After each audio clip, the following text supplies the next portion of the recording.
श्री स्वामी समर्थ. नमस्कार, मी नंदिनी. माझ्या यूट्यूब चॅनलवर तुमचं खूप मनापासून स्वागत करत आहे. तुमच्या मनातील सर्व चांगल्या इच्छा स्वामी महाराज पूर्ण करो ही स्वामींच्या चरणी प्रार्थना करते आणि आजच्या व्हिडिओला सुरुवात करते.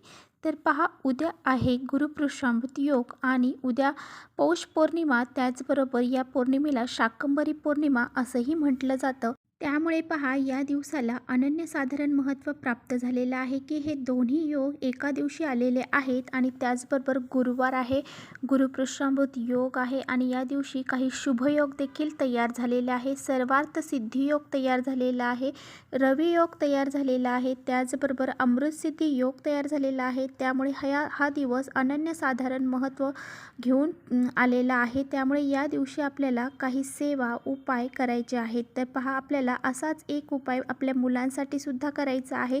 आईने मुलांसाठी असा हा एक दिवा प्रज्वलित करायचा आहे, ज्यामुळे सर्व दोष, अडचणी, संकट, विघ्न हे मुलांचे दूर होतील. त्याचबरोबर मुलांची अभ्यासामध्ये, नोकरीमध्ये आणि ते काही व्यवसाय करत असतील तर त्या व्यवसायामध्ये खूप सारी प्रगती होईल. असा हा खूप महत्त्वाचा उपाय मी तुमच्याशी शेअर करणार आहे. त्यामुळे व्हिडिओ कुठे स्किप न करता शेवटपर्यंत नक्की बघा, जेणेकरून तुमच्यापर्यंत योग्य ती माहिती पोहोचेल.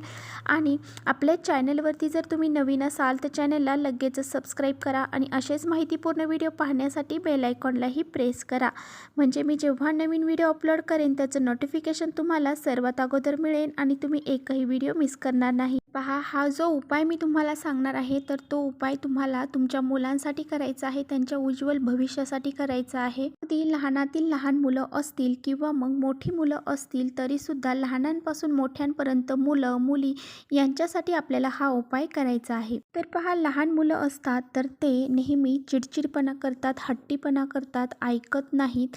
अशा वेळेस ते मुलं वारंवार आजारी पडतात आणि त्यांना लवकरच नजरदोष लागला जातो. पहा, बाहेरून कोणी जरी आलं तरीसुद्धा आपले मुलं हे चिडचिडपणा करायला सुरुवात करतात, कारण त्यांना कुणाची तरी नजर लागली जाते. बाहेरच्यांपेक्षा पहा, घरातल्यांची लवकर नजर लागते, कारण आईची नजरसुद्धा मुलांना लवकर लागते. कारण मुलाला आई ही जेवढ्या कौतुकाने पाहत असते त्यानुसारच त्याला नजर ही लवकर लागली जाते. तर तेव्हा त्यांच्यापासून ते पहा, मोठी जी मुलं असतात जी कॉलेजला जातात तर त्यांना कधी कधी काय होतं, प्रत्येक वेळेस प्रयत्न करून यश प्राप्त होत नाही. म्हणजे ते खूप सारी डिग्री घेऊन बसलेले आहेत, खूप सारे त्यांनी पदवी धारण केलेली आहे, परंतु त्यांना नोकरी प्राप्त होत नाही आहे किंवा त्यांचा काही व्यवसाय आहे त्या व्यवसायामध्ये त्यांची प्रगती होत नाही आहे.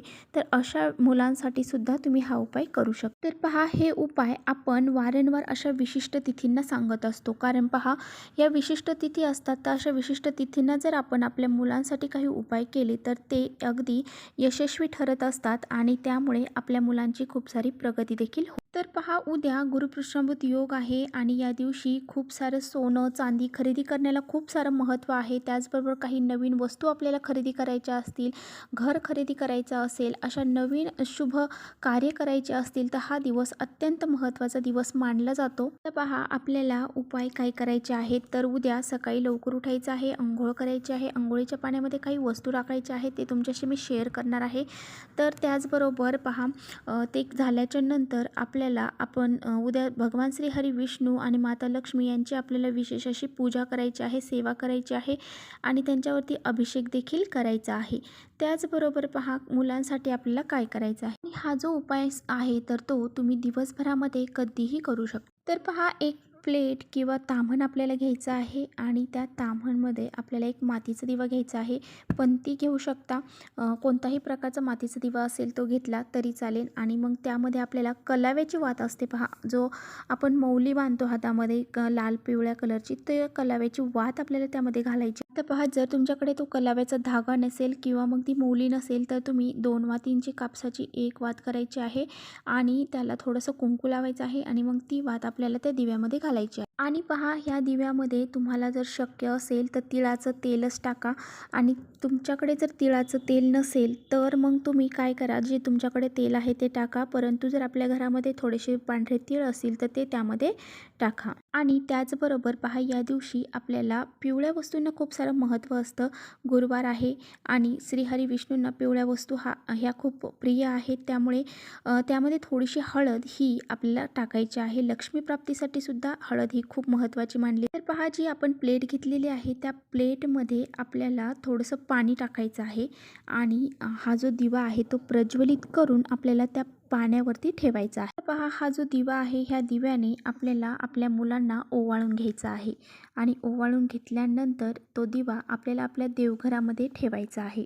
पहा, दिव्याला हळदी कुंकू अक्षदा फूल अर्पण करायचं आहे आणि त्याचबरोबर मुलांना दिव्याला नमस्कार करायला लावायचा आहे. आता पहा, हा दिवा जो आहे तर तो आपल्याला संपूर्ण दिवसभर आणि रात्रभर तिथेच ठेवायचा आहे. तुम्ही जेव्हा लावणार असाल तेव्हापासून तो दिवा आपल्याला रात्रभर तसाच तिथे ठेवायचा आहे. त्यामध्ये थोडंसं जास्त तेल टाका जेणेकरून तो रात्री 12पर्यंत तरी चालेल. तर अशा पद्धतीने हा दिवा लावायचा आहे. ह्या दिव्याला आपल्याला प्रार्थना करायची आहे. आपल्या मुलांच्या उज्ज्वल भवितव्यासाठी दिव्याकडे प्रार्थना करायची आहे. माझ्या मुलांच्या इडापिडा ज्या असतील तर त्या टळू दे. त्यांच्यावरती जे काही संकट आहेत ते दूर होऊ दे. विघ्न असतील तर ते नष्ट होऊन जाऊ दे आणि माझ्या मुलांची खूप सारी प्रगती होऊ दे. त्यांची अभ्यासामध्ये, नोकरीमध्ये, व्यवसायामध्ये, जे बी क्षेत्रामध्ये असतील त्यामध्ये त्यांची प्रगती होऊ दे, असं तुम्हाला दिव्याला प्रार्थना करायची आहे आणि हा दिव्याला नमस्कार करायचा आहे. आता पहा, हा दिवा दुसऱ्या दिवशी काय करायचा आहे. दुसऱ्या दिवशी आपल्याला त्यातलं जे दिव्याखालचं पाणी आहे तर ते मुलांच्या अंघोळीमध्ये टाकायचं आहे. मुलांना अंघोळ करताना त्या थोडं थोडं पाणी टाकायचं आहे आणि त्यानंतर या पाण्यामध्ये थोडंसं आपल्याला मीठ देखील टाकायचं आहे. हा मीठ टाकल्यामुळे काय होईल की मुलांच्या अंगामध्ये जी काही नकारात्मक शक्ती आहे किंवा त्यांच्यामध्ये जे काही दोष असतील, अडचणी असतील त्या सर्व नष्ट होऊन जातील आणि अशा प्रकारे आपल्याला मुलांना अंघोळीच्या पाण्यामध्ये ह्या गोष्टी मुलांचा चिडचिडेपणा बंद होईल. त्याचबरोबर जे किरकिर करत आहेत ती किरकिर बंद होईल. अशा प्रकारे लहान मुलं असतील किंवा मोठे असतील त्यांच्यासाठी आपल्याला हा उपाय करायचा आहे. तर पहा, प्रत्येकाचीच मुलं आपल्या स्वतःजवळ नसतात. काहींची मुलं ही बाहेरगावी देखील शिकायला असतात. त्यावेळेस काय करायचं, मुलांचा जो फोटो असेल त्या फोटोवरून हा दिवा ओवाळायचा आहे आणि सांगितल्याप्रमाणे तुम्हाला उपाय करायचा आहे. तर पहा, तुम्हाला जर मुलं तुमची बाहेरगावी आहेत तर ते अंघोळीचं पाणी त्यांच्या अंघोळीच्या पाण्यामध्ये टाकता येणार नाही.